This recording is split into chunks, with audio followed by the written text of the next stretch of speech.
আচ্ছা, সালামু আলাইকুম। আমাদের আজকের ক্লাসে স্বাগতম। আমরা আমাদের বিস্তার পরিমাপের মধ্যে টোটাল 4টা জিনিস দেখছিলাম, 4 ধরনের জিনিস দেখছিলাম। এক নাম্বার হচ্ছে আমাদের পরিসর। পরিসরের পাশাপাশি আমরা টোটাল তো 8টা জিনিস আমরা 4টা ভাগে ভাগ করেছিলাম। পরিসরের পাশাপাশি আমরা পরিসরাঙ্কও পড়ে ফেলছিলাম। এর হচ্ছে গড় ব্যবধান, গড় ব্যবধানের পাশাপাশি গড় ব্যবধানাঙ্ক আমরা পড়ে ফেলছিলাম। এরপর পরিমিত ব্যবধান, তার পাশাপাশি ভেদাঙ্ক এবং আমাদের ব্যবধানাঙ্ক বা বিভেদাঙ্ক আমরা সেটাও পড়ছিলাম আমাদের লাস্ট ক্লাসে। তো আজকে হচ্ছে আমাদের এই অধ্যায়ে যদি আমরা সবচেয়ে ইম্পর্টেন্ট কোনো টপিকস বলি, সেই ইম্পর্টেন্ট টপিকস হচ্ছে আমাদের পরিমিত ব্যবধান, ভেদাঙ্ক, বিভেদাঙ্ক বা ব্যবধানাঙ্ক, এক সেম কথা।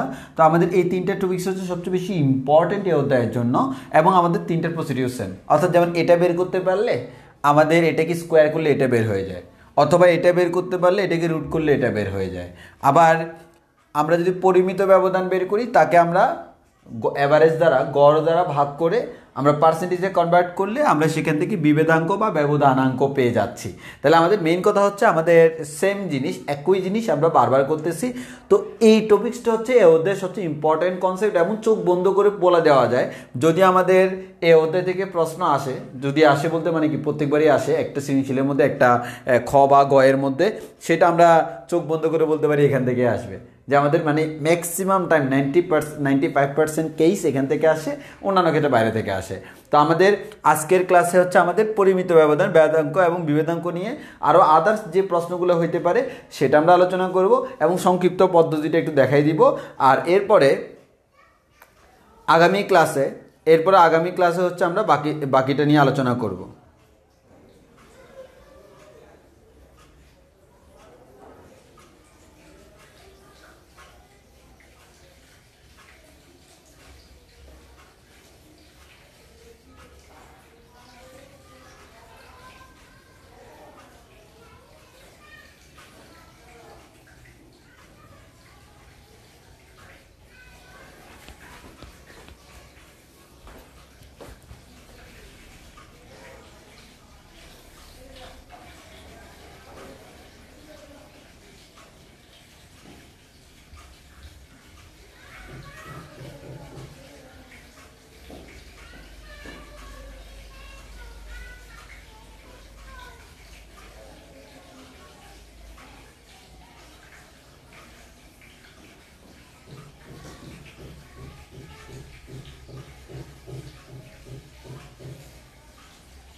আচ্ছা, তোমরা যারা লাইভে আসো তারা একটু আমার সাউন্ড এবং ভিডিও ক্লিয়ার আছে কিনা একটু আমাকে কনফার্ম করো।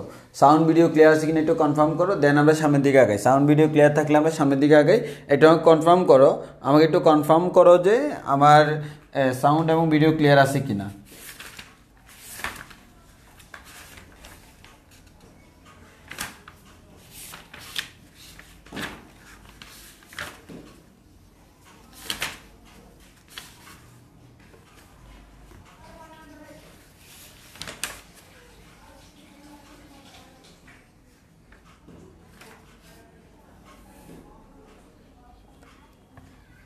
ওকে, যদি সব কিছু ক্লিয়ার থাকে তাহলে আমরা ফর্মুলা করে ফেলি। তো আমরা তো বলছিলাম যে আমাদের ভেদাঙ্ক জানলে তাকে রুট করলে পরিমিত ব্যবধান পাওয়া যায়, অত পরিমিত ব্যবধান জানলে তাকে আমাদের বর্গ করলে ভেদাঙ্ক পাওয়া যায়। তো শুধু শুধু তুমি রুট করে আবার বর্গ করার কি দরকার? এর থেকে বেটার তুমি অলওয়েজ ভেদাঙ্ক বের করবা, ভেদাঙ্ক বের করে তাকে রুট করে পরিমিত ব্যবধান বের করবা, আর পরিমিত ব্যবধান থেকে এটা বের করবা। তো আমরা ভেদাঙ্কের কনসেপ্টগুলো একটু লিখি, আমরা ভেদাঙ্কের ফর্মুলাগুলো একটু লিখি। তো সবাই একটু খেয়াল করে দেখো যে আমাদের ভেদাঙ্কের যে ফর্মুলাগুলো ছিল, আমরা ভেদাঙ্ককে সব সময় সিগমা স্কোয়ার দ্বারা প্রকাশ করি। তো আমরা ভেদাঙ্কের ফর্মুলাগুলো লিখি, তাহলে একটু খেয়াল করো। ভেদাঙ্ক, তো ভেদাঙ্ক যদি আমরা বের করতে যাই, ভেদাঙ্ক আমরা দুইটা কেসে বের করতে পারবো। একটা হচ্ছে শ্রেণীকৃতর ক্ষেত্রে, আর একটা হচ্ছে অশ্রেণীকৃতর ক্ষেত্রে। তো আমরা তিনটা ওয়েতেই করতে পারি, তিনটা ওয়ে আমি দেখাই দিচ্ছি। তাহলে প্রথমত আসো অশ্রেণীকৃত, অশ্রেণীকৃত, দেন আমরা দেখাবো হচ্ছে শ্রেণীকৃত। তো আমরা এখানে তোমাদেরকে একটু বলে রাখি ভেদাঙ্ক কাকে বলে। তো ভেদাঙ্ক কাকে বলে সেটা যদি আমরা বলি, সিম্পল, আমরা গত ক্লাসে অলরেডি বলছিলাম, সেটা হচ্ছে কি ভেদাঙ্কের যে তাত্ত্বিক সূত্রটা সেটা হচ্ছে এরকম যে আমাদের অশ্রেণীকৃতের ক্ষেত্রে আমরা এভাবে বলতে পারি যে কোনো একটা রাশি তার থেকে তার যে অ্যাভারেজ বা গড় তাকে বিয়োগ করব। অর্থাৎ আমাদের যে কারোর সাথে তার গড়ের ব্যবধান, তো গড়ের ব্যবধানকে যদি সমষ্টি করি, তাকে যদি n দ্বারা ভাগ করি, সেটা তো গড় ব্যবধান হয়ে যায়। তো আমরা তো গড় ব্যবধান বের করতেছি না, আমরা ভেদাঙ্ক বের করতেছি। তো আমাদের এই গড়ের ব্যবধান এটাকে আমরা বর্গ করব, এই বর্গ করে যাদেরকে পাবো এরকম সবগুলোকে যোগ করব, সামেশন। তাহলে সামেশন অফ আমাদের যে প্রত্যেকের সাথে গড়ের ব্যবধান ইনটু এখানে কয়টা আসবে, মনে করো আমার এরকম 10টা আছে, তাহলে 10টা থাকলে এরকম প্রথমটা minus x bar whole square, দ্বিতীয়টা minus x bar whole square, তৃতীয়টা minus x bar whole square, এভাবে দশমটা minus x bar whole square, এরকম 10টা আসবে। তো 10টা তো আমার আনসার না, তাহলে 10টাকে যোগ করে 10 দ্বারা ভাগ করবো, দ্যাট মিনস আমরা 1/n করব। তোমরা এটা এভাবেও লিখতে পারো, পুরোটার নিচে যদি n দাও তাও তোমার ইচ্ছা, এটা তোমার ব্যাপার। এটা হচ্ছে সিগমা স্কোয়ারের ভ্যালু। আর যদি বলতো পরিমিত ব্যবধান, জাস্ট সিগমা স্কোয়ার না দিয়ে এখানে একটু রুট দিতাম আর এখানে স্কোয়ারটা থাকতো না, তাহলে সেটা হচ্ছে আমাদের কি পরিমিত ব্যবধান, সেটা হচ্ছে আমার পরিমিত ব্যবধান। তো আমরা ভেদাঙ্ক গত ক্লাসে আমরা এটা বলছিলাম, এটা হচ্ছে আমাদের ভেদাঙ্কের ফর্মুলা। এবং আমরা তো তোমাদেরকে বলছিলামই যে আমাদের অশ্রেণীকৃত থেকে শ্রেণীতে যাওয়াটা খুব ইজি মানে কি, আমরা আগে লিখে ফেলি সিগমা স্কোয়ার ইকুয়াল টু হচ্ছে 1/n, মানে যেভাবে আছে সেভাবে লিখে ফেলি, summation of xi minus x bar whole square. তো আমরা বলছিলাম অশ্রেণীকৃত থেকে শ্রেণীকৃত যাওয়ার ক্ষেত্রে মানে আমরা মুখস্থ করার টেকনিক শিখেছিলাম, ছোট হাতের nটা হয়ে যাবে বড় হাতের n। আর আমরা জানি অশ্রেণীকৃতের ক্ষেত্রে n মানে হচ্ছে সামেশন অফ ফ্রিকোয়েন্সি বা গণসংখ্যার সমষ্টি, আর এদিকে আমরা সামেশনের পাশে একটা fi দিয়ে দিই, তাহলে এটাই হচ্ছে আমাদের সূত্র। এবং এটাকে আমরা বলি হচ্ছে তাত্ত্বিক সূত্র। কি বলি? তাত্ত্বিক সূত্র মানে হচ্ছে এটা তত্ত্ব দেওয়ার জন্য বা থিওরিটিক্যাল ফর্মুলা, তাত্ত্বিক সূত্র। যদিও তাত্ত্বিক হলো এটা দিয়ে গাণিতিক ফর্মুলা দিয়ে ম্যাথ করা যায়, এটা আমাদের তাত্ত্বিক সূত্র। অর্থাৎ জিনিসটা এরকম, আমরা যদি ভেদাঙ্ক কাকে বলে জিজ্ঞেস করে তাহলে আমরা এরকম বলতে পারবো, কোনো একটা আমাদের যে কোনোটার সাথে আমাদের গড়ের যে ব্যবধান, গড়ের ব্যবধানের বর্গের সমষ্টিকে টোটাল সংখ্যা দ্বারা ভাগ করলে আমরা ভেদাঙ্ক পেয়ে যাবো, এটা তাত্ত্বিক ফর্মুলা। এবার যদি আমরা গত ক্লাসে এটা প্রমাণ দেখাইছিলাম যে এটাকে আমরা অন্য ফর্মেটে দেখাইতে পারি, a মাইনাস বি হোল স্কয়ারের ফর্মুলা করে a square minus twice a plus B square, লাস্টে আমরা একটা প্রমাণ দেখাইছিলাম। সেই প্রমাণ দিয়ে যদি আমরা এটাকে লিখি, আমরা এটাকে একটু অন্যভাবে লিখতে পারবো। সেটা হচ্ছে আমাদের কি, এই যে সিগমা স্কোয়ার ইকুয়ালস টু আমরা বলতে পারি এই 1 বাই আমাদের n সামেশন অফ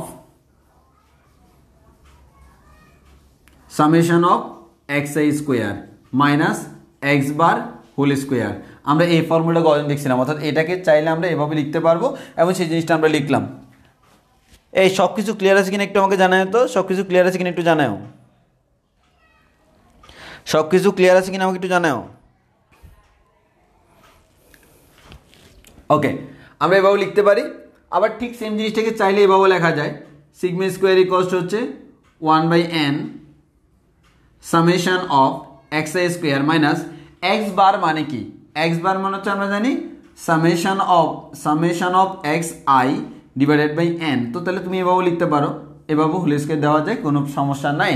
অথবা আমরা এনটাকে আমরা পাশেও লিখতে পারি, তোমার যেভাবে ইচ্ছে ওইভাবে লেখো। আমরা সাধারণত পাশে লিখি 1/n সামেশন অফ xi, আমরা এটাকে হোল স্কয়ার লিখতে পারি, এটা তোমার ব্যক্তিগত ইচ্ছা। তাহলে এটা হলো কি, এটা হলো হচ্ছে আমাদের সিগমা স্কয়ার আমরা বের করলাম।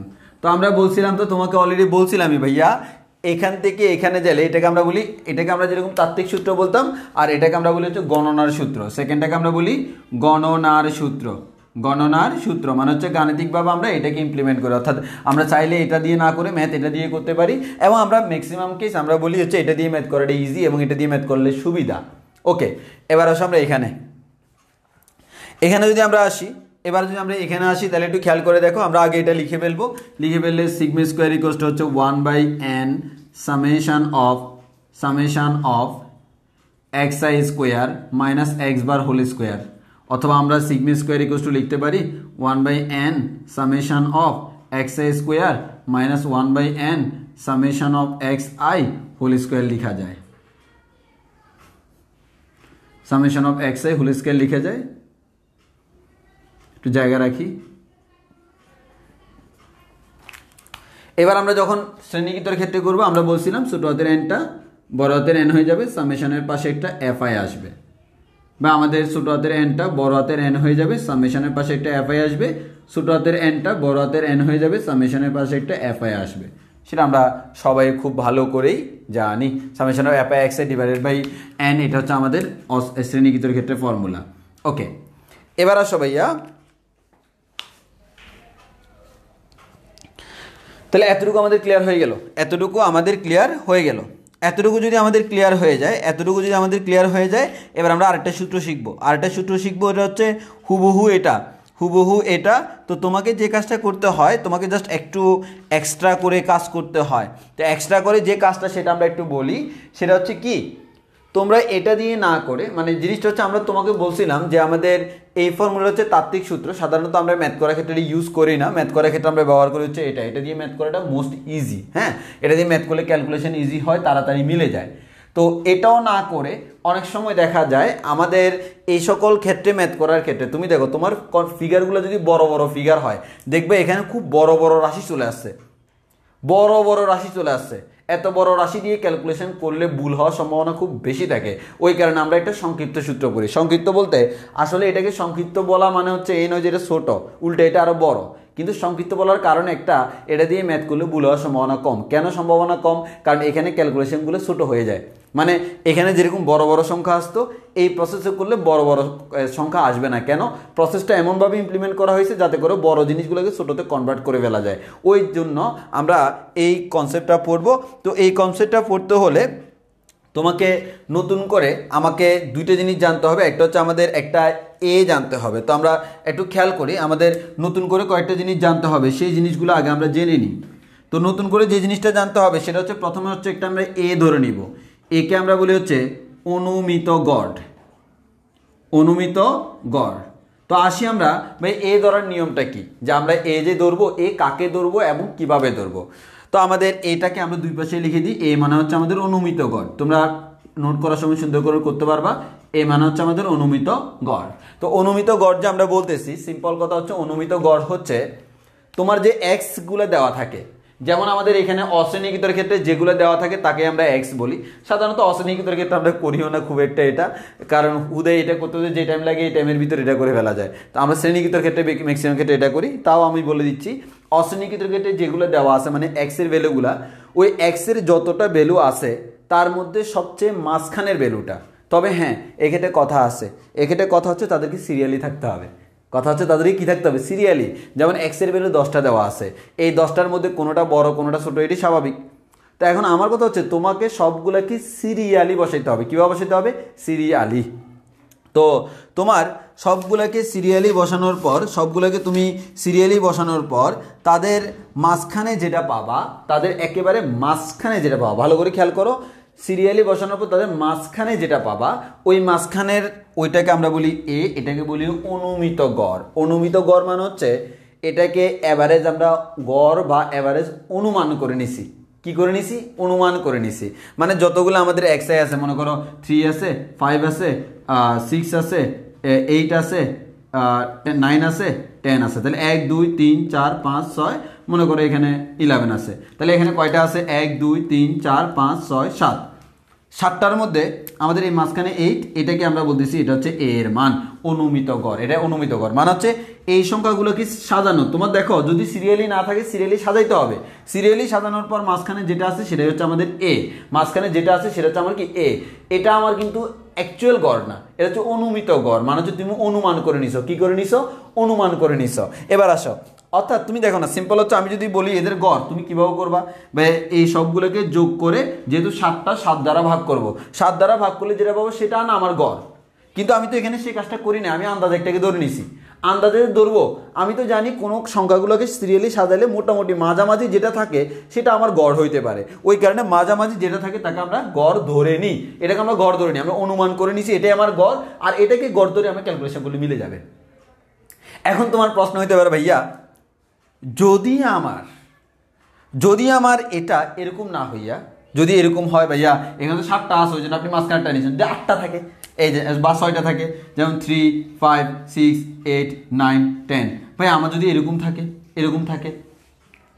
থাকে যে আমার আপনি যে এখানে ধরে নিলেন 8টাকে আপনি গড় ধরে নিলেন, ভালো কথা। তো আমার কত 3, 5, 6, 8, 9, 10, এর মধ্যে 1, 2, 3, 1, 2, 3, তাহলে আমাদের মাঝখানে তো কেউ নাই, মাঝখানে 6 আছে, 8 আছে, কাকে আমি গড় ধরবো, কাকে আমি ধরবো? এক্ষেত্রে সিস্টেমটা হচ্ছে তুমি এই দুইজনের যে কোনো একজনকে ধরতে পারবা, সাধারণত আমি দুইজনের মধ্যে যেটা একটু আনুপাতিক হারে বড় সেটাকে ধরি, আবার অনেকে ষোলোটাকে ধরে, হোয়াটএভার, নো প্রবলেম। কারণ এই সকল ম্যাথের ক্ষেত্রে তুমি যে কোনো একজনকে ধরে করলে হয়ে যাবে, মানে তুমি তো এটা অনুমান করে নিচ্ছ, এটা প্রকৃত গড় না, এটা অনুমিত গড়, অনুমান করা গড়, ওই জন্য তোমার একটা স্বাধীনতা আছে। তবে তোমাকে যে ম্যাথগুলো দেওয়া হয় ম্যাথগুলোতে সাধারণত কি থাকে, সাধারণত আমাদের বিজোড় সংখ্যক থাকে। তো বিজোড় সংখ্যক থাকলে মাঝখানটাকে তুমি গড় ধরে নিবা, আর যদি জোড় সংখ্যক থাকে তাহলে তুমি কাকে গড় ধরবা? জোড় সংখ্যক থাকলে দুইটার মধ্যে যেটা ইচ্ছে তুমি সেটাকে গড় ধরে করে ফেলো, কোনো সমস্যা হবে না। আশা করি এতটুকু তোমাদের ক্লিয়ার। এই দুইটার মধ্যে যে কোনো একটাকে তুমি ধরে করো। আবারও যেটা অনুমিত গড় মানে অনুমান করা গড়, এমন না যে প্রকৃত গড়, ওই কারণে আমরা জোট থাকলে ওই দুইটার মধ্যে যে কোনো একটাকে ধরে করে ফেলবো। তবে সাধারণত কেউ বড়টাকে কেউ ছোটকে করে, হ্যাঁ। তো এটার পিছনে কাহিনী আছে, কাহিনীতে আমার বলার কোনো প্রয়োজন নেই।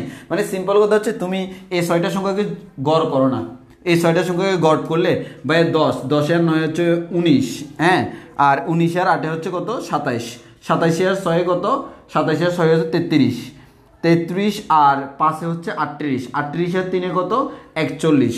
তো 41কে আপনি 6 দ্বারা ভাগ করবেন, তাই না? এখানে 1, 2, 3, 4, 5, 6টা আছে, তাহলে 6 দ্বারা ভাগ করলে আমরা বলতে পারি 6, 7, 42, মানে হচ্ছে আমাদের 7 আসবে না, 6.9 টাইপসের কিছু একটা আসবে। তাহলে দেখো এটা কিন্তু গড় 6ও না 8ও না, এটার গড় 6ও না 8ও না, এদের মাঝামাঝি কেউ একজন। বাট তুমি তো আর সেটা করতে পারতেছো না, তোমাকে তো যে কোনো একজনকে ধরতে হবে। তখন তুমি 6কে ধরো বা 8কে ধরো, এটা তোমার ব্যাপার, কোনো সমস্যা হবে না, যে কোনো একটাকে ধরে করে ফেলতে পারবা। এই আনসারে কোনো সমস্যা হবে না, যে কোনো একটাকে ধরে করলে সেম আনসার আসবে। ওকে, সেম আনসার আসবে। আর যদি একটু হাতলে ডিফ্লেকশন হয় এটাকে আমরা ভুল হিসেবে ধরি না, এটা আমরা করতে পারবো, যেহেতু এটা নিয়ম। সো তুমি যেটা করো কোনো সমস্যা হবে না, কারণ আমরা পরিসংখ্যান, আমরা এই যে বিস্তার পরিমাপ দিয়ে কি করি, তোমার কি মনে হয় বিস্তার পরিমাপ দিয়ে আমরা পারফেক্ট মান বের করি? না, বিস্তার পরিমাপ দিয়ে আমরা একটা আইডিয়া করি, একটা গ্রাফিক্যাল রিপ্রেজেন্টেশন করি যে ইন ফিউচার কি হইতে পারে। যেমন তোমরা হচ্ছে এগুলো হচ্ছে এইভাবে করতেছ, বাট আমাদের ইঞ্জিনিয়ারদের কিন্তু এগুলো নিয়ে কোর্সই থাকে আলাদা, আমাদের আলাদা কোর্স করতে হয় ম্যানেজমেন্টের মধ্যে এই ধরনের জিনিসগুলো, যে একটা ইন্ডাস্ট্রি, এই ইন্ডাস্ট্রির যে তারা প্রোডাক্টগুলো যে ইমপ্লিমেন্ট করতেছে, এই প্রোডাক্টগুলো ইমপ্লিমেন্ট করে ইন ফিউচার তাদের যে কী হইতে পারে, মানে এক কথায় কোনো একটা, তোমরা দেখো না, মনে করো ওই বড় বড় বিল্ডিংগুলো যখন করে, এই বড় বড় বিল্ডিংগুলো তোমার লেখা থাকে কাজ শুরু হয়েছে এত তারিখে, শেষ হয়েছে এত তারিখে, এত তারিখে এখনো আসেও না, এত তারিখে শেষ হবে, এটা জানে। মানে জিনিসটা হচ্ছে কেমন অ্যাপ্রক্সিমেট একটা হিসাব করা হয়। তো আমার এখানেও আমরা পরিসংখ্যান দিয়ে ওই কাজগুলো করতে পারি, অনেক ধরনের ভিতরে কাহিনী আছে, বাট তোমার এতটুকু জানার দরকার নেই। তোমার হচ্ছে আমাদের এইগুলো হচ্ছে আমাদের ইঞ্জিনিয়ারিং ম্যানেজমেন্টে এগুলো হচ্ছে কোয়ালিটি কন্ট্রোল করার জন্য ব্যবহার করা হয়, প্রোডাক্টের কোয়ালিটি কন্ট্রোল করার জন্য। তো তোমার এখানে সেগুলোর কোনো প্রয়োজন নাই, তুমি জাস্ট ইন জেনারেল নর্মাল সেন্সে করলে হয়ে যাবে। তাহলে আশা করি তোমরা বুঝছো কিভাবে অনুমিত গড়টা নিতে হয়। এবার আসো ভাইয়া, এখানে আমাদের এক্স এর মাঝখানেরটা নিব, এক্স যতগুলো আছে তাদের মাঝখানেরটা, মাঝখানে যদি দুইটা থাকে তাদের মধ্যে যে কোনো একটা। তো আমার কথা হচ্ছে এখানে কোনটা নিব? আমরা জানি শ্রেণীকৃতের ক্ষেত্রে এক্স মানে কি, শ্রেণীকৃতের ক্ষেত্রে এক্স মানে হচ্ছে শ্রেণী মধ্যবিন্দু। তাহলে এই ক্ষেত্রে তুমি শ্রেণী মধ্যবিন্দু বের করো, সেই শ্রেণী মধ্যবিন্দুর সবচেয়ে মাঝেরটা নাও, সেটাই হচ্ছে আমাদের অনুমিত গড়। আশা করি বুঝতে পারছো, সেটা হচ্ছে এ। বলো এ এর কনসেপ্ট সবার কাছে ক্লিয়ার কিনা, এ এর কনসেপ্ট সবার কাছে ক্লিয়ার কিনা আমাকে বলো, এ এর কনসেপ্ট সবার কাছে ক্লিয়ার কিনা, এর কনসেপ্ট সবার কাছে ক্লিয়ার কিনা। অনেকে বলতে পারবে তাহলে আমার এত কাহিনী না করে আমি এটা দিয়ে করলেই তো হবে। একটু পরে তুমি নিজেই বুঝতে পারবা এটা দিয়ে করা তোমার জন্য অনেক বেশি সুবিধাজনক এবং সহজ। কেন সহজ একটু পরে বুঝবো, আমি এটা ম্যাথ করলে তুমি বুঝতে পারবা।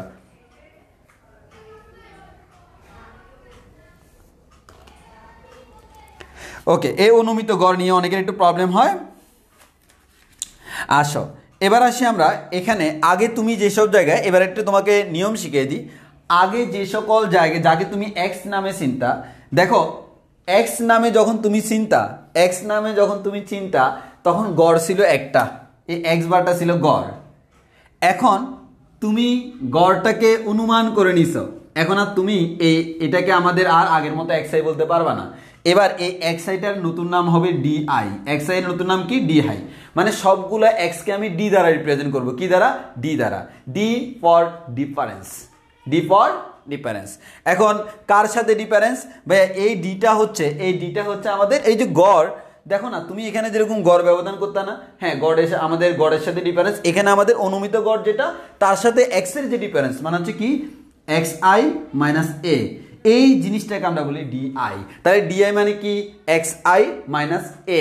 এখানে এক্স আই মানে তো তোমরা কি জানো, আর এ মানে হচ্ছে যে গড়টা আমি অনুমান করে নিছি। তাহলে এক্স আই মাইনাস এ এটাকে আমরা বলতেছি ডিআই, এক্স আই মাইনাস এ এটাকে আমরা বলতেছি ডিআই।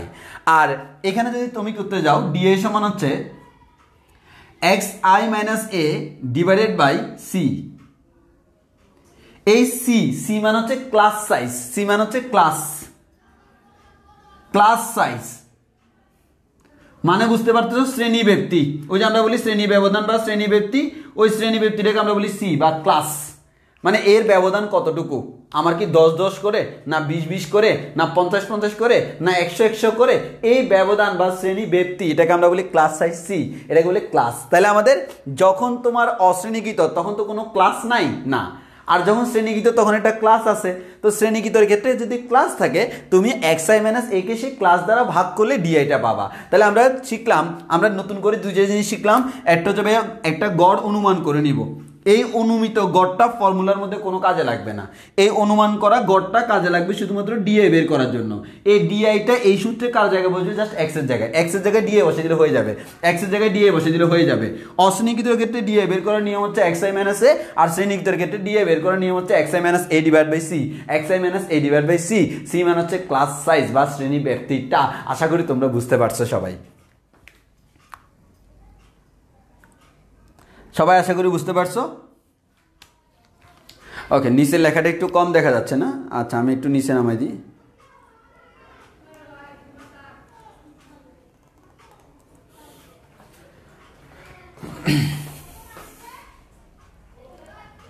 আচ্ছা এবার তাহলে আশা করি আমাদের ক্লিয়ার। এই ডিআইটা হচ্ছে আমার ডিফারেন্সটা, আর আমাদের এখানে অশ্রেণীকৃতর ক্ষেত্রে যখন শ্রেণীকৃত থাকবে তখন আমাদের এখানে ক্লাস সাইজ, আমরা এই যে সি, আমরা এখানে শ্রেণীকৃতর ক্ষেত্রে আমরা এটাকে যে কাজটা করবো সেক্ষেত্রে হচ্ছে আমরা সি ক্লাস সাইজ দ্বারা আবার ভাগ করতে হবে, ক্লাস সাইজ সি দ্বারা ভাগ করতে হবে। সি মানে হচ্ছে ক্লাস সাইজ। তোমরা বাংলায় বললে অনেকের মনে থাকে না, ওই জন্য ইংলিশে মনে রাখাটা বেটার, কারণ এগুলো ইংলিশের সাথে কম্পেয়ার করে রেডি করা হয়েছে। তাহলে আমাদের ক্লাস সাইজ সি, ক্লাসটা, হ্যাঁ ওকে। আচ্ছা তাহলে আশা করি এতটুকু সবার ক্লিয়ার। যদি এতটুকু সবার তোমাদের ক্লিয়ার হয় তাহলে আমরা নতুন করে আমাদের এখানে কাজ করতে হবে আর কি, নতুন করে আমরা এখানে কাজ করতে পারবো। সেই নতুন করে যদি আমরা কাজ করি, সেই নতুন করে কাজটা কি হবে একটু খেয়াল করে দেখো। তো নতুন করে যে কাজটা হবে সেটা হচ্ছে একবার খুব সিম্পলি খেয়াল করো, আমাদের যে ফর্মুলা সেই ফর্মুলাটা এখন আমরা এভাবে দিব।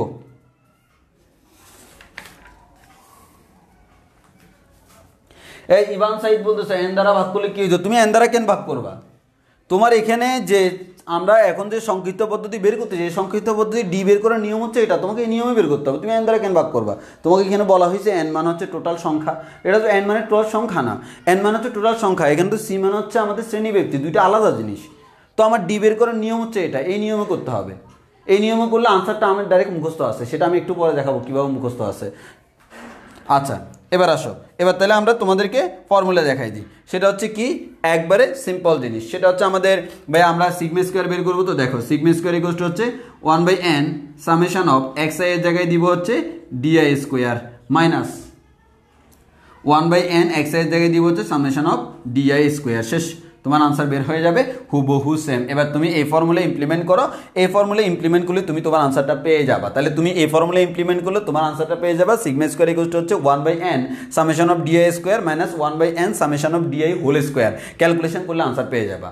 এবার আসো তুমি এখানে যখন আসবা, এখানে একটু ভালো করে খেয়াল করে দেখো, এখানে তোমার কিন্তু এটা ক্লাসের উপর ডিপেন্ড করে। সো ক্লাসের উপর ডিপেন্ড করে তোমার কনসেপ্টটা ইমপ্লিমেন্ট করতে হবে। তাহলে আসো আমরা এখানে করি, সিগমা স্কোয়ার ইকুয়াল টু হচ্ছে 1/n summation of F i x i এর জায়গায় বসবে হচ্ছে d i square minus 1/n summation of F i x i এর জায়গায় বসবে হচ্ছে ডিআই এক্স আই এর জায়গায় বসবে হচ্ছে ডিআই হোল স্কোয়ার। এখানে নতুন করে আরেকটা কাজ আছে, সেটা আমি লাল কালার দিয়ে করতেছি কারণ তোমরা ম্যাক্সিমাম স্টুডেন্ট সেটা করতে ভুলে যাও। সেটা হচ্ছে এই পুরা জিনিসটাকে সি স্কোয়ার দ্বারা গুণ করতে হয় ইন্টু সি স্কোয়ার।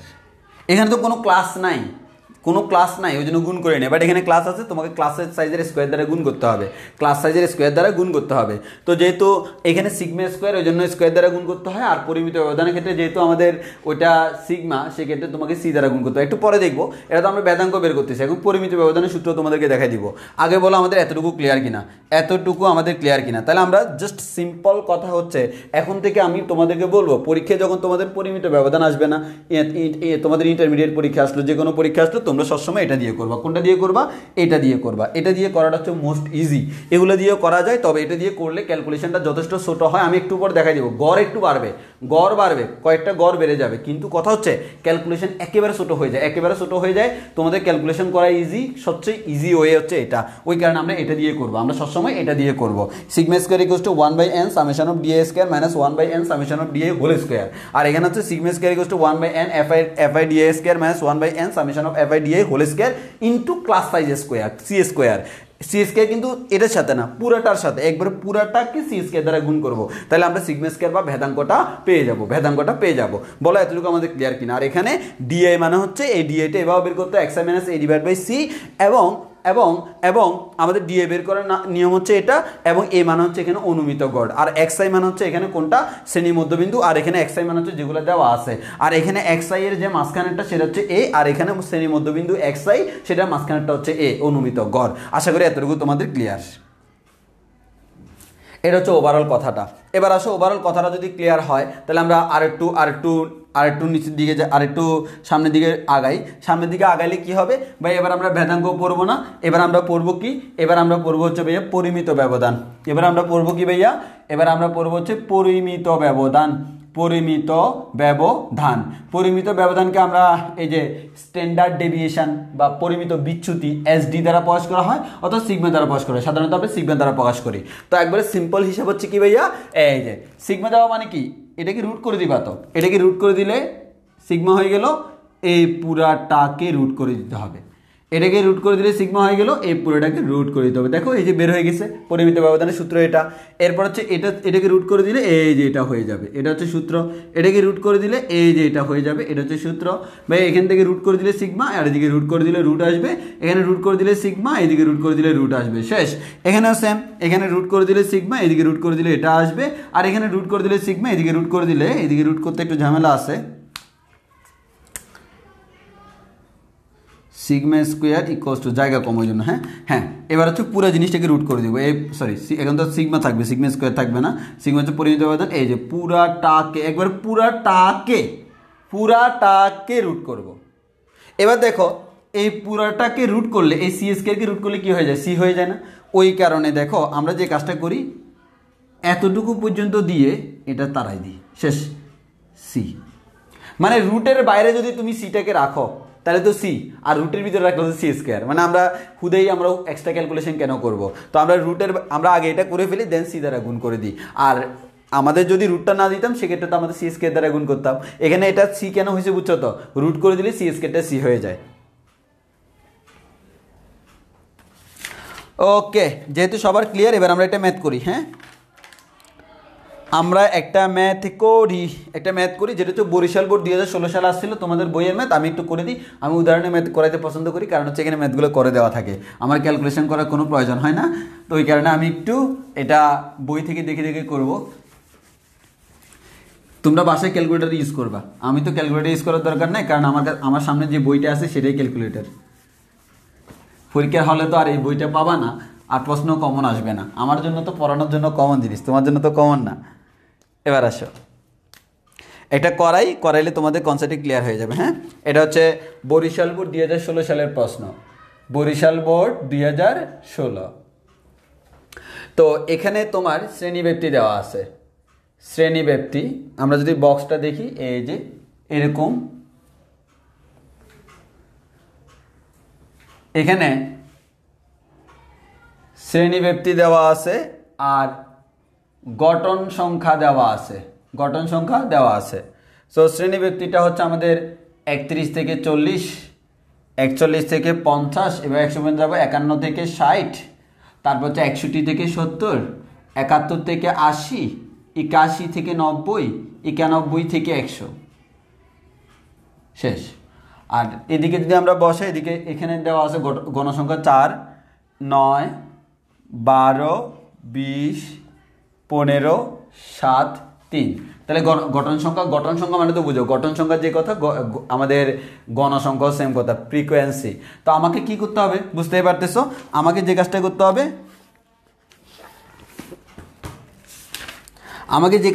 হবে, আমরা এখান থেকে এটার জন্য বক্স ড্র করব। তাহলে আমরা সলিউশন করি, সলিউশন করলে তোমরা তো আর এভাবে করতে পারবে না, তোমাকে এগুলো লম্বালম্বিভাবে আঁকতে হবে, না ক্যালকুলেশন করতে অনেক কষ্ট হয়ে যাবে। তাহলে আমরা আসি, আমরা বাম দিকে যেটা রাখবো সেটা হচ্ছে প্রথম বক্স হচ্ছে শ্রেণী ব্যক্তি, প্রথম বক্স হচ্ছে শ্রেণী ব্যক্তি। তো শ্রেণী ব্যক্তি রাখলাম, এরপর আমরা গঠন সংখ্যা বা গণসংখ্যা আমি ডাইরেক্ট অ্যাপ লিখে দিই, তাহলে আমাদের সুবিধা, ফ্রিকোয়েন্সি বা গণসংখ্যা। এরপর তো আমরা xi বের করব, এতটুকু পর্যন্ত রাখি, আর বাকিটা আমরা একটু পরে দেখাচ্ছি। আগে আমরা এখানে কয়টা ঘর করতে হবে, 1 2 3 4 5 6 7টা। তাহলে 1 2 3 4 5 6 7।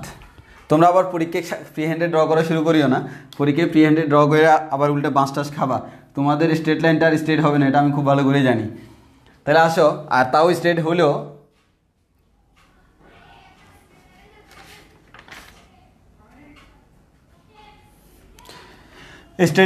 আমাদের তোমরা স্কেল দিয়ে ড্র করবা। তাহলে এটা হচ্ছে আমাদের প্রশ্নটা। ওকে, আমরা প্রশ্নটাকে ইমপ্লিমেন্ট করলাম এখানে।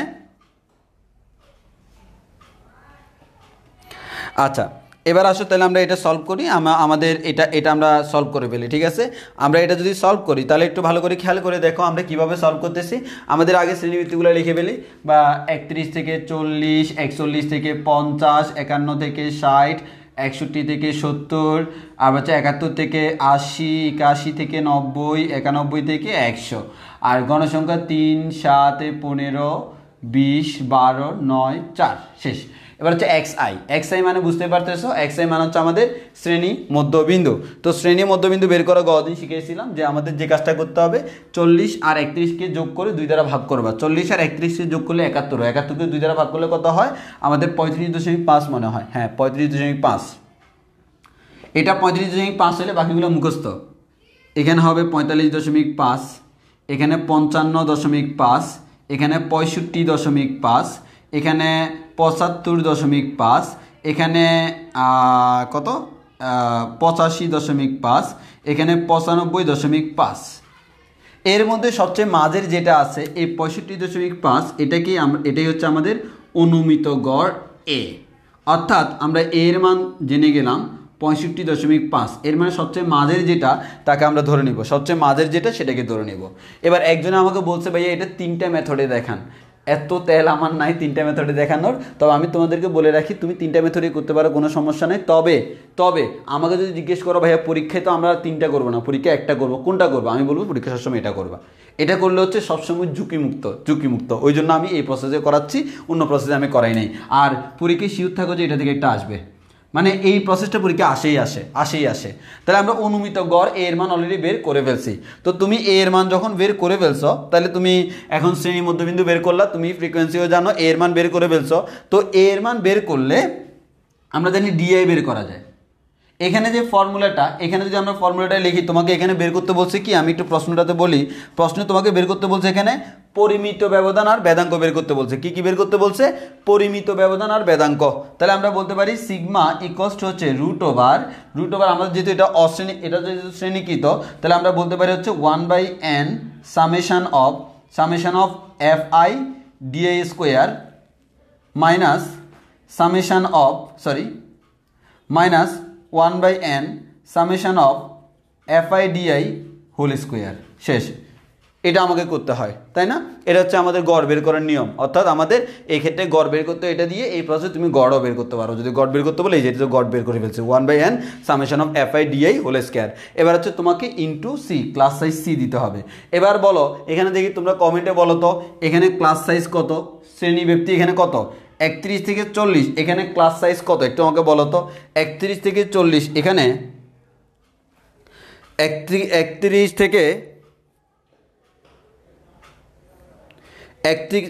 থেকে 40 পর্যন্ত, 31 থেকে 40 পর্যন্ত কয়টা আছে একটু বলো তো। 31 থেকে 40 পর্যন্ত কয়টা আছে আমাকে একটু বলো।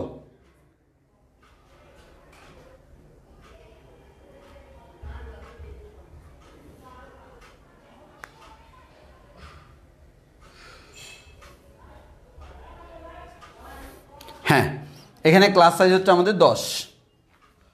তাহলে এখানে ক্লাস সাইজ সি এর মান হচ্ছে আমাদের 10, সি ইকুয়ালস হচ্ছে আমাদের 10। কারণ হচ্ছে আমাদের 31 থেকে 40 পর্যন্ত তুমি দেখো না 31, 32, 33, 34, 35, 36, 37, 38, 39, 40, 10টা। মানে এই শ্রেণী ব্যক্তির মধ্যে 31 থেকে 40 পর্যন্ত এই 10টার ভিতরে কেউ থাকলে তাদেরকে কাউন্ট করা হয়েছে 31 থেকে 40 পর্যন্ত 10টা। তাহলে আমাদের সি ইকুয়ালস হচ্ছে আমাদের 10। এখন একটু ভালো করে খেয়াল করে দেখি আমার এই ফর্মুলার জন্য আমার কি কি লাগে। আমার ফ্রিকোয়েন্সি লাগে, আমার ডিআই লাগে। তো আমার তো ডিআই নাই, তাহলে আমার প্রথম কাজ হচ্ছে কি বের করা, ডিআই বের করা। তো আমরা ডিআই যখন বের করব, ডিআই বের করার ফর্মুলা জানি ভাইয়া, ডিআই ইকুয়ালস টু হচ্ছে আমরা জানি xi minus a divided by c. এটা হচ্ছে আমার ডিআই বের করার ফর্মুলা, ঠিক কি না? ঠিক। এখন অনেকে আমার ডিআই বের করতে গিয়ে ঝামেলায় পড়ে যাবে। মানে ঝামেলায় পড়বে মানে কি ভাই, আমার এখান থেকে ডিআই তারা বের করতে গিয়ে তারা এখান থেকে ডিআই বের করতে যাবে, ডিআই বের করতে গেলে তারা দেখা যাবে ক্যালকুলেটর মারবে। কোনো দরকার নেই। সংক্ষিপ্ত পদ্ধতি কেন বলছি, সব সংক্ষেপ, কিচ্ছু করার দরকার নাই। এটা কত 0, এটা 0 হবে আমি শিওর। কেমনি শিওর হইলাম বলো তো ভাই, এটাই এ এর মান, এটাই xi এর মান। দেখো না এটার জন্য xi এর মান হচ্ছে 65.5 আর এর মান তো আমরা 65.5 জানি, এটা 0। কোনো টেনশন নেই। উপরের দিকে কেমনি বসাবো দেখো, -1, -2, -3, নিচের দিকে 1, 2, 3। তুমি ক্যালকুলেশন করে দেখো এগুলো আসবে। যে কোনো ম্যাথে যাকে তুমি অনুমিত গড় ধরছ তার জন্য ডিআই এর মান 0, উপরের দিকে -1, -2, -3 যত দূর যায়, নিচের দিকে 1, 2, 3 যত দূর যায়। বলো এতটুকু মনে থাকবে কিনা? এটা হচ্ছে আমাদের এই পদ্ধতির সুবিধা। দেখো xi এর মানগুলো কত বড় বড় দেখো, আর এদিক দিয়ে ডি এর মানগুলো কত ছোট চলে আসছে, যার কারণে ক্যালকুলেশন ইজি হয়ে যায়। কারণ ডিআই এর মানগুলো সবসময় 0, 1, 2, -1, -2, -3 এরকম থাকবে, যার কারণে আমাদের ঝামেলা নাই। ওই xi গুলোকে আমরা ডিআই তে কনভার্ট করে ফেললাম। এবার ডিআই তে কনভার্ট করার পর ডিআই দিয়ে ম্যাথ করলে আনসার মিলে যাচ্ছে। এবার আসলে ফ্রিকোয়েন্সি সবগুলোকে যোগ করলে আমরা বড় হাতের n পাবো। এদেরকে সবগুলোকে যোগ করলে এখানে পাওয়া যায় হচ্ছে কত 70, এখানে পাওয়া যায় হচ্ছে 70, এটা হচ্ছে বড় হাতের n এর মান। এবার আসো ভাইয়া আমাদের কি লাগবে। আমার লাগবে প্রথম কথা, আমার লাগবে হচ্ছে FI/DI হোল স্কোয়ার, আবার লাগবে FI/DI। তাহলে আমরা একবার বের করব হচ্ছে FI/DI, এটা হচ্ছে একবার আমরা বের করব। ওকে, আরেকবার বের করব হচ্ছে আমরা FI/DI স্কোয়ার, আরেকবার বের করব হচ্ছে FI/DI স্কোয়ার। এই যে করলাম, আর তো কিছু লাগতেছে না। এই FI/DIও জানি, FI/DI বের করব, FI/DI স্কোয়ার বের করবো, n জানি। তাহলে আমাদের এই যে শেষ, বক্স করা শেষ, এই জায়গাটা ফাঁকা হয়ে গেল। দেখো কত সোজা, এটা হচ্ছে সবচেয়ে সোজা। তাহলে আমরা শ্রেণী ব্যক্তি আছে, FI আছে, xi বের করলাম, মধ্যবিন্দু কিন্তু মুখে ক্যালকুলেশন করা যায়। এর মধ্যে মাঝখানেরটাকে যখন আমি এ ধরলাম, ওইটা 0, উপরগুলো -1, -2, -3, নিচেরগুলো 1, 2, 3, শেষ। এবার তো কাজটা ইজি হয়ে গেছে। FI এর মানটা তুমি জানো, ডিআই দ্বারা গুণ দাও। একটা তো তুমি মুখস্থ জানো, সে একটা হচ্ছে এটা অলওয়েজ 0, এটা অলওয়েজ 0। বাকি মানগুলো তুমি ক্যালকুলেশন করো, আমি দেখে একটু ক্যালকুলেশন বসাই। আমাদের এখানে আসবে -15, এই দেখি কেন করবো, 15 একে 15, 7 দুগুণ 14, 3 তিরিকা 9, এখানে 12 একে 12, 9 দুগুণ 18, 3 চারা 12, শেষ, চলে আসছে। এবার আসো আমাদের FI/DI স্কোয়ার। সিম্পল কথা হচ্ছে, অনেকে এখন যে কাজটা করবে, অনেকে হয়তো এই কাজটা করবা, এই FI এর সাথে এটাকে স্কোয়ার করে তারপর গুণ করবা। কেন রে ভাই, FI/DI তো তুমি জানো, তো এফ আই ডিআই যেটা আছে তাকে ডিআই দ্বারা গুণ করলে এটাই তো এফ আই ডিআই স্কোয়ার রে ভাই। খুদেই তোমার আবার এটাকে স্কোয়ার করে গুণ করার কি দরকার, কোনো দরকার নেই। তাহলে এটাকে গুণ করো 3 নং 27 মাইনাস মাইনাসে প্লাস, 14 দুগুণ 28 মাইনাস মাইনাসে প্লাস, 15 একে 15 মাইনাস মাইনাসে প্লাস। এখানে তো মাইনাস হওয়ার চান্সই নেই, কারণ হচ্ছে আমার এই যে ডিএ স্কোয়ার আছে অটোমেটিক প্লাস হয়ে যাবে। 12 একে 12, 18 দুগুণ 36, 3 12 36। খেয়াল করে দেখছো এই ম্যাথটা ওই প্রসেসে করলে, এই ম্যাথটা যদি তুমি ওই প্রসেসে করতা তোমাকে ক্যালকুলেটর ব্যবহার করা লাগতো, আর এখন আমার ক্যালকুলেটর পর্যন্ত ব্যবহার করা লাগতেছে না, মুখে মুখে পুরো ম্যাথ করে ফেলতে পারতেছি। এবার দেখো আমাকে কি করতে হবে, এবার দেখো এবার হচ্ছে আমরা সামেশন বের করি। আমার সামেশন কোনটা কোনটা লাগবে, এই সামেশনটা লাগবে, এটা হচ্ছে f I d i. F I d i এর মান কত বের হয়েছে আমি কিন্তু দেখে বসাই 4, আর summation of F I DI স্কোয়ারের মান হচ্ছে 154। এবার তোমাকে বের করতে বলছে ভাই ভেদাঙ্ক সিগমে, আমাদের প্রথমে বলছে পরিমিত ব্যবধান, ওকে নো প্রবলেম, পরিমিত ব্যবধান বের করো। রুট ওভার আমাদের জানি 1/n summation of F I DI square minus 1/n summation of F I DI whole square into class size C. Okay, তাহলে আমরা সিগমা ইকুয়ালস টু কি পাবো, রুট ওভার 1/n, n এর মান কত 70, তাহলে 1/70 into summation of F I D স্কোয়ারের মান হচ্ছে 154 মাইনাস এটার মান হচ্ছে 4, তাহলে এটা হচ্ছে 4 স্কোয়ার ইন্টু ক্লাস সাইজ হচ্ছে 10। ক্যালকুলেশন করলে সিগমার মান আসে 14.82। সিগমা পেয়ে গেছো। এবার সিগমা স্কোয়ার মানে ভেদাঙ্ক, তোমার কি মনে হয় আবার সূত্র করবা, দূর সূত্র জ্ঞান করবো, এটা তো করাই আছে। এটাকে 14.82 এটাকে হোল স্কোয়ার করবো, ক্যালকুলেটর করলে আসবে হচ্ছে 219.673। এবার যদি তোমাকে বলা হয় ব্যবধানাঙ্ক বের করো বা বিভেদাঙ্ক বের করো, পারবা না?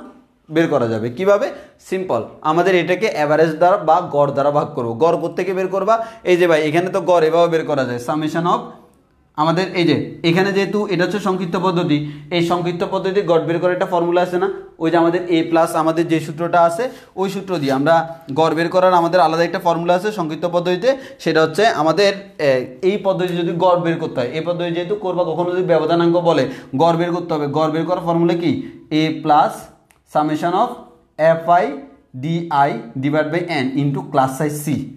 তাহলে দেখো এই এফ আই ডিআই তোমার অলরেডি বের করা আছে সামেশন অফ, এন এর মান তুমি জানো, সি এর মান জানো, এ কে অনুমান করে নিছো, সেটাও তুমি জানো।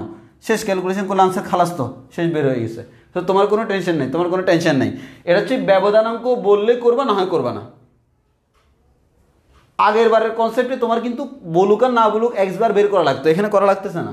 এখানে বললে তখন আমরা এটা বের করব, আলাদা করে বের করে জাস্ট আমরা ভাগ করে আনসার বের করে দিব, না বললে বের করার কোনো প্রয়োজন নাই। বল আমরা এটা বুঝছি কিনা, একের ভিতর সব, একের ভিতর সব মানে একটা ম্যাথের ভিতর সবগুলো ম্যাথ চলে আসছে, একটা ম্যাথের ভিতর সবগুলো ম্যাথ আমাদের চলে আসছে।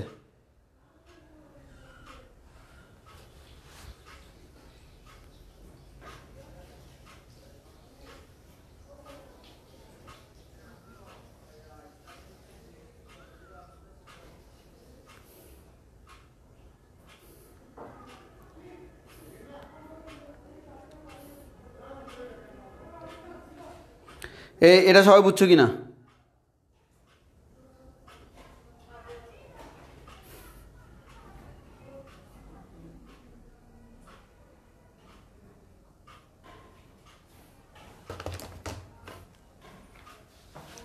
এটা সবাই বুঝছো কি না? একবার সিম্পল রে ভাই, সূত্রটা মুখস্থ করবো, 1/n summation of F I DA square minus 1/n summation of F I DA whole square root over, আর এটা ক্লাস সাইজ সি দ্বারা গুণ দিব, শেষ।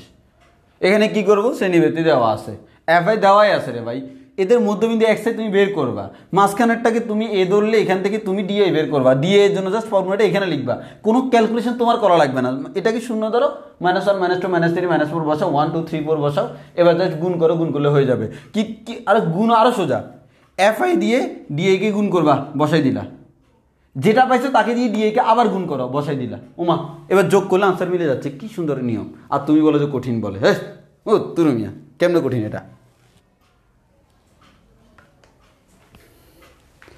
এই ম্যাথ যদি কঠিন হয় তাহলে আর কি বলে, তা আমাদের অন্যান্য সব ম্যাথের থেকে সবচেয়ে সোজা ম্যাথ, এবং এটা পরীক্ষা আসবে, এই কনসেপ্ট পরীক্ষা আসবে রে ভাই, আসবে।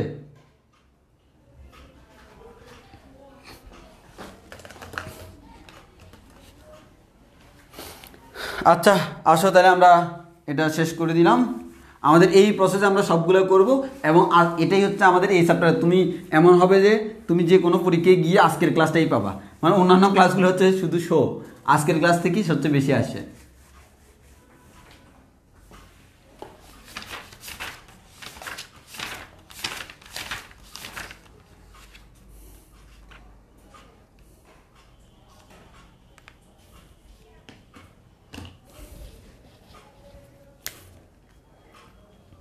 দেখো একটা ম্যাথ মানে প্র্যাকটিক্যাল পারপাসে একটা ম্যাথ করাই, যে আমাদের তোমার দুইজন ব্যাটসম্যান আছে, একটু ভালো করে খেয়াল করো।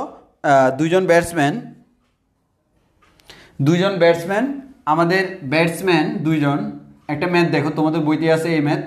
ব্যাটসম্যান একজন হচ্ছে এ আর একজন হচ্ছে বি। তো দুইজনের 10টি খেলার একই মৌসুমে 10টি খেলার রানের স্কোর দেওয়া আছে। তো রানের স্কোরগুলা আমি তোমার বই থেকে দেখে এখানে বসাই। হ্যাঁ, ইচ্ছা মতো বসানো যায়, আমি তোমার বইয়েরটাই বসাই।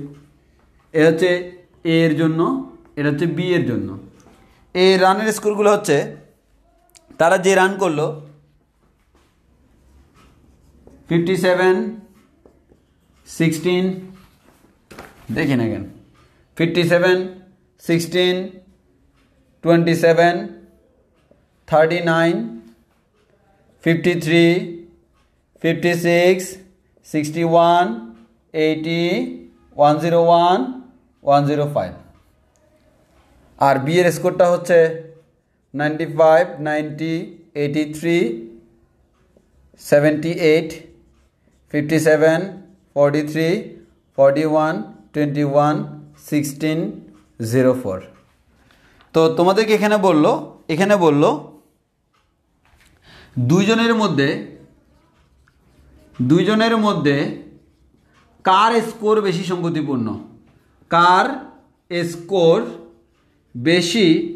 সঙ্গতিপূর্ণ। এই দেখি তোমরা বলো তো, দেখি বলো, কার স্কোরটা বেশি সঙ্গতিপূর্ণ বলে মনে হয়? কার স্কোরটা বেশি সঙ্গতিপূর্ণ বলে মনে হয়?